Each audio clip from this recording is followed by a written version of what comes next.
پرونده جنایتی با ماده 110 قسم 1 کودکس جنایتی جمهوری تاجیکستان نسبت مرد 55 ساله ساکن شهر گلستان آغاز کرده شده است که او 9 فوریه سال 2023 تخمینا ساعت 14:00 دقیقه در حالت مستی در خانه استقامتیش از سبب مناقشه به میان آمده با مرد 62 ساله ساکن شهر مذکور جنجال نموده با کارد خواجگی یک مرتبه به قفس سینه افتاده است.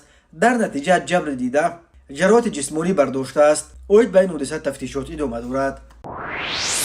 ضمن برگزار نمودن چاره‌بینی‌های اپراتیوی جستجویی از جانب کارمندان میلیسیا مرد 26 ساله ساکن نویه فردوسی با گمان صادر نمودن جنایت غارتگری دستگیر کرده شد.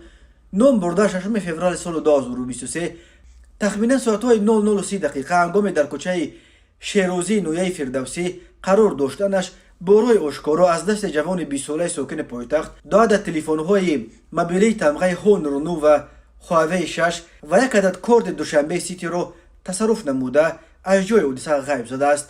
ضرری رسانیده شده 6600 سامانی را تشکیل می‌دهد. از روی حادثه مذکور تفتیشات ادامه دارد. به شعبه وزارت کارهای داخله در نویه خراسان با عریضه مرد 41 ساله ساکن نویه مذکور مراجعت نموده است که ماه دکمبر سال 2022 شخصان نامعلوم با روی پنهانی وارد مغازه خوراکواری شده از آنجا محصولات خوراکواری و 500 سامانی را دزدیده از جای حادثه غیب زدند. ضرر رسانیده شده 4500 سامانی را تشکیل می‌دهد.